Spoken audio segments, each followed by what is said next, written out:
श्री शिवाय नमस्तुभ्यम। हर हर महादेव। पूर्णिमा के दिन जो कि गुरुवार को 25 जनवरी को पूर्णिमा पड़ रही है और हम व्रत भी 25 जनवरी को गुरुवार के दिन ही रखेंगे। गुरुवार के दिन का योग बहुत संयोग बन रहा है। पुष्य नक्षत्र है।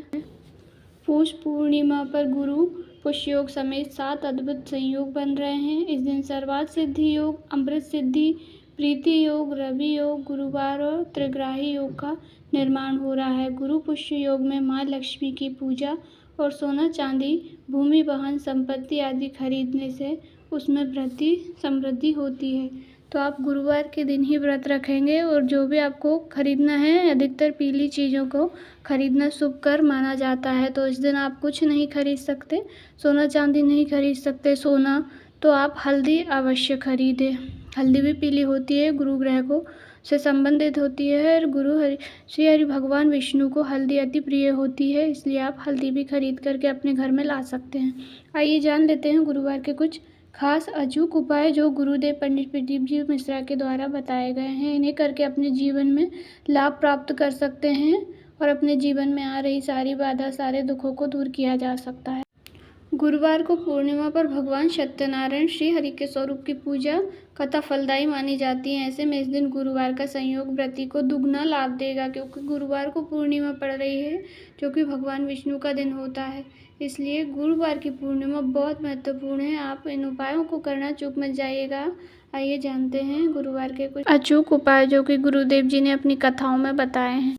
आपके घर में समस्या है, नौकरी से रिलेटेड या विवाह में बाधा आ रही है, अड़चन आ रही है, नौकरी नहीं लग रही है, या व्यापार मंदा चल रहा है, घर में धन की कमी है, या किसी भी स्वरूप में आप परेशान हैं, घर में परेशानियों का माहौल बना है, परेशानी आपका पीछा नहीं छोड़ रही है, तो आप गुरु पुष्य नक्षत्र यानी कि पूर्णिमा के पंच देवी देवताओं यानी कि शिव पंचायत के 5 देवी देवता, शिव पंचायत में 5 देवी देवता होते हैं। सबसे प्रथम गणेश जी महाराज, फिर हैं सूर्य नारायण भगवान, फिर माता दुर्गा और भगवान विष्णु, श्री हरि विष्णु और महादेव जी।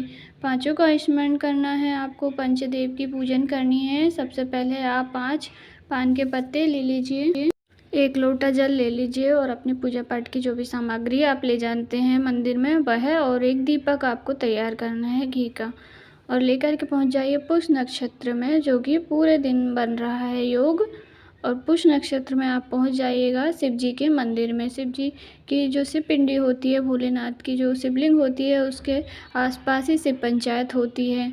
गुरु जी कहते हैं कि जब हमारे जीवन में कष्ट आते हैं या कोई समस्या आती है विकट, तो हम पंचायत के पास जाते हैं। उसी प्रकार अगर हमारे जीवन में कठिनाइयाँ विपदाएँ आती है तो हमको पंचदेवालय मतलब कि पंच देवताओं के शरण में जाना होता है, जिससे हमारी सारी समस्याएं दूर हों। तो हमको पंच देवों की पूजन करनी है। तो जो आपने 5 पान के पत्ते लिए हैं उन पर आप 1 चंदन की टिक्की लगा लीजिए। 1 पान के पत्ते पर 1 ही बिंदी लगानी है आपको। लाल चंदन, पीला चंदन जो हो आपके पास ले सकते हैं। ले करके आप सबसे पहले जो आप दीपक लेके गए हैं वो प्रज्वलित कर दीजिए। समस्त जो दीपक होता है वो हमारी पूजा का साक्षी होता है। गुरुजी भी कई बार कहे हैं हमसे कि पहले दीपक को प्रज्वलित करना चाहिए। तो पहले आप दीपक प्रज्वलित कर लें पंचदेव के नाम से स्मरण करके उनका, और फिर 1 लोटा शुद्ध जल जो आप लेके गए हैं वह भोलेनाथ की शिवलिंग पर समर्पित कर दें। फिर जो 5 पान के पत्ते हैं उन पर 1-1 बिंदी चंदन की लगाकर उनको शिवलिंग में किसी भी स्थान पर समर्पित कर सकते हैं। ऐसा कोई निश्चित स्थान नहीं है जहां आपको समर्पित करना है। बस 5 देवी देवताओं का स्मरण करना है, भगवान श्री गणेश का, उसके बाद आपको लेना है सूर्य भगवान का, फिर माता दुर्गा, भगवती भवानी, फिर श्री हरि भगवान विष्णु और फिर महादेव जी। ऐसे 5 का स्मरण करके नाम करके और आप 5 पत्तों को समर्पित कर दीजिए। झोली पसार कर प्रणाम कीजिए कि मैं आपके दरवाजे पर, आपके द्वार पर मेरी ये समस्या है, जो भी आपकी समस्या है तो उसका स्मरण करके बाबा से झोली पसार कर प्रणाम करें। अच्छे से श्रद्धा भक्ति भाव से उपाय करें, आपको लाभ मिलना ही है। आइए जानते हैं पूर्णिमा तिथि का अगला उपाय।